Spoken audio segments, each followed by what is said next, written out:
That's hot. Hello, Zer0 Books patrons. This is the first in a new series of patron-only videos on the subject of communism. Although this one will be released on YouTube for everyone, and then in the future, every month a new video will come out that will then be released for everyone 2 months after it's seen by our patrons. The basis for this video series is a book by Emile Ader called Communism. It's a pretty cool looking book. It was released during the year of 1970 by a professor, Emile B. Ader, who was, he was the chairman of the Department of Political Science at the University of Arkansas for a year between 1969 and 1970 before he died at the age of 48, which is the age I am now.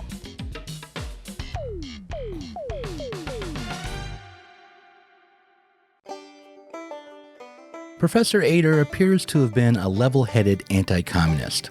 A Google search reveals that in 1963, he wrote an essay for the journal Social Science entitled Soviet Imperialism or Communist Ideology, wherein he argued that the ideology of communism did not represent any real threat to the United States once it was separated out from Soviet imperial aggression.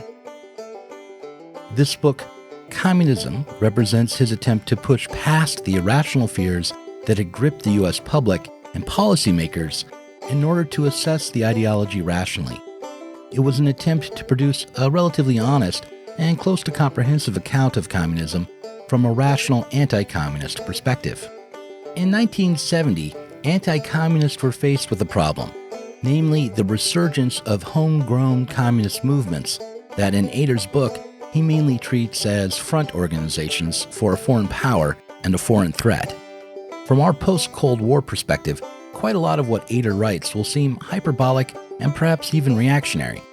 That said, the aim of this video series will be to steelman Ader's arguments before we overcome them and to flesh out the history he describes.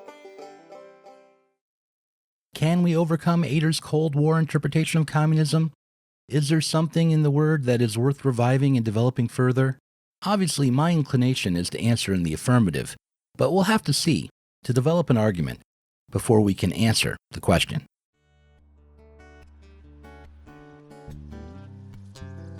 Ader starts out by defining communism as it appeared in the historical moment he was writing in. What is communism? It's a version of Marxism as modified by Lenin, which served as a theoretical underpinning of the 1917-1918 Russian Revolution. But it also has a more general definition and character. Communism advances the idea that there could be a society wherein a common interest takes hold of and directs its members.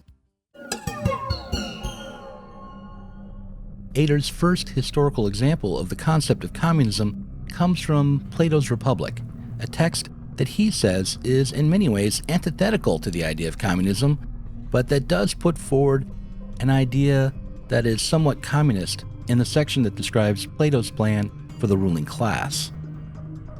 According to Ader, Socrates lays out the communist ideal in lines like these. Quote, "If our citizens are well educated and grow into sensible men, they will easily see their way through all these, as well as other matters which I omit.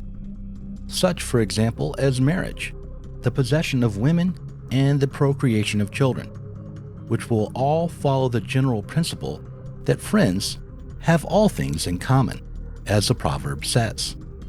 The state, if once started well, moves with accumulating force like a wheel.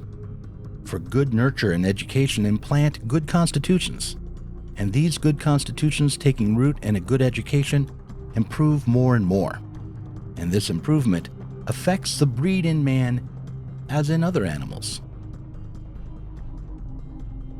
This vision of the development of man as conjoined with the development of the state certainly matches the common stereotype that's developed around communism and echoes the sort of propaganda that one could find in really existing socialist states in the 20th century. However, The idea that the perfection of man would be achieved through the exercise of state authority was not fully embraced in the works of Marx, or even in the writings of Lenin.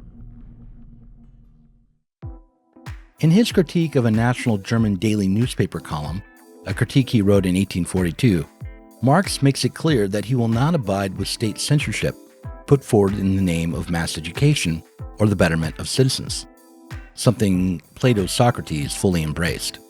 Marx did not advocate for education from above, but felt that, as he later wrote in his critique of Feuerbach, the educator must himself be educated.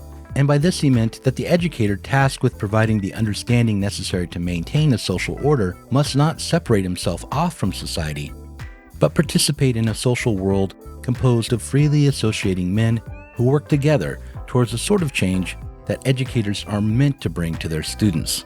That is, for Marx, the sort of education that has a chance to develop men and women, the sort of education that might improve mankind and its lot, must be the product of freely associating people engaging in what he called a revolutionary practice. Lenin, in his essay State and Revolution, wrote about the state as a product of the irreconcilability of class antagonisms, and echoed Marx and Engels' objection to the creation of a special public power standing above society. While the history of the Soviet Union would naturally lead us to worry about concepts like the dictatorship of the proletariat and be skeptical of the idea that such a dictatorship would ever wither away, the clear aim of Lenin in 1917 was to create a revolution so that the proletariat could use the state in order to take possession of the means of production and create the material conditions to realize freedom for every individual so that the state would die down of itself or wither away. After mentioning Platonism as a precursor to communist ideology, Ader points to Christians such as Sir Thomas More, who in his Utopia wrote, quote, "Though to speak plainly, my real sentiments, I must freely own that as long as there is any property, and while money is the standard of all other things, I cannot think that a nation can be governed either justly or happily. Not justly, because the best things will fall to the share of the worst men, nor happily, because all things will be divided among a few, and even these are not in all respects happy, the rest being left to be absolutely miserable." This seems to be much closer to the spirit of Marx's idea of communism than Plato's idea of communism for a ruling elite. However, Ader's summary of More's communism exposes perhaps the same discrepancy we've already encountered. Ader explains that in More's Christian commune, all products of labor would be placed in a common store, from which all would draw to satisfy minimum needs. More's society would be one in which luxury was shunned, and education and experience would both be aimed at teaching the basic virtues of a common life. Marx, on the other hand, would surely turn against such a provincial and illiberal state. In the Communist Manifesto, he wrote glowingly of capitalism's ability to melt all that is solid into thin air and to reduce all that is holy to the level of the secular or profane. The task for the working classes, according to Marx, is not to produce a meager allotment of sustenance for an immobile and stagnant community of believers, but rather was to create the conditions wherein all would be free to develop new aims, new modes of production, and new desires. Next, Ader tells us, borrowing perhaps from Karl Marx's associate and sometimes critic Edward Bernstein, that, quote, in the 17th century, such theorists as Francis Bacon, Peter Chamberlain, and John Bellers, together with that radical group known as the Diggers, advanced ideas on which communism was built, end quote. What's interesting to note is that the inclusion of Bacon leads us to conflate the history of communism with the history of republicanism and classical liberalism both. In fact, it seems to me that we might be justified to hold with this conflation if we keep in mind that the overturning of traditional forms of authority and the long process of secularization in Europe involved a mass of tangled ideas, players, and plans. The Diggers, on the other hand, were most certainly communists of some sort, even though their agrarian form of communism had neither the benefits nor the problems that all the various types of communists held in common in the 19th and 20th centuries. That is, the working class as such had barely emerged, the first factories would not appear for more than 50 years, and the overturning of monarchism was far from complete. Let's pause for a moment and consider the Diggers in context. Who were they? The Diggers were also known as the True Levelers, and the Levelers were a political movement that arose during the English Civil War. The English Civil War was a series of conflicts between the English Parliament and King Charles I. After parliamentary forces defeated the Royalists at the end of the First English Civil War, once the king had been captured and held, and due in part to how Oliver Cromwell had admitted commoners into his Ironside cavalry, the Levelers arose demanding that they institute a new government upon grounds of common right, granting all men equality under the law and freedom of religion, and guaranteeing that new parliaments would be regularly convened in order to prevent the many inconveniences apparently arising from the long continuance of the same persons in authority. The people would select a new parliament every 2 years.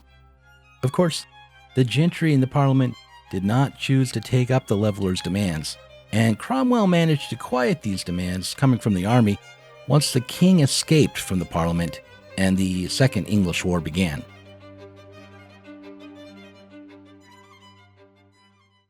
The True Levelers arrived after the Second English Civil War.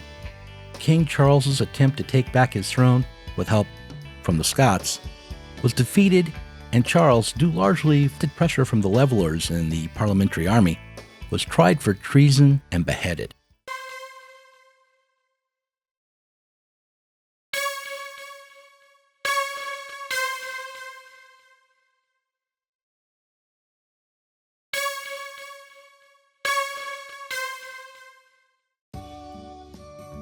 To behead a king was, back then, a big deal, and Charles's death created a crisis for the Parliament. Now that the king was dead, where exactly did the justification for their governmental authority lie? The king's son Charles II claimed to be the sovereign and sought to take his father's throne, as Cromwell became the dictator of the new English Commonwealth, and the Third English Civil War began. It was at this time that the Diggers sought out not only equality under the law and not mere universal suffrage, but economic or material equality. And it was during this time that Cromwell, head of the English Republic, suppressed their movement's aims to take hold of common lands, to produce crops for the poor, and eventually to create a society based on holding all land in common. As I said before, it seems to me that communism and republicanism arose together. The struggle to end traditional authority, to escape from tyrannical rule, brought with it utopian dreams of fully realized liberty.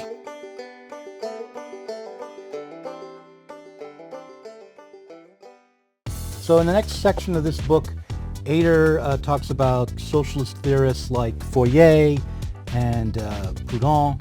He provides kind of a quick gloss of the late 18th and 19th centuries in just a few paragraphs, but I feel as though Proudhon especially is a theorist who deserves for us to take some time, and in the next episode of this communism series we will go even more slowly as we contrast the socialists of 19th century with each other and with Marx. So go over to Patreon and join us for this series on communism, which is coming out for patrons only. Well, or for patrons first.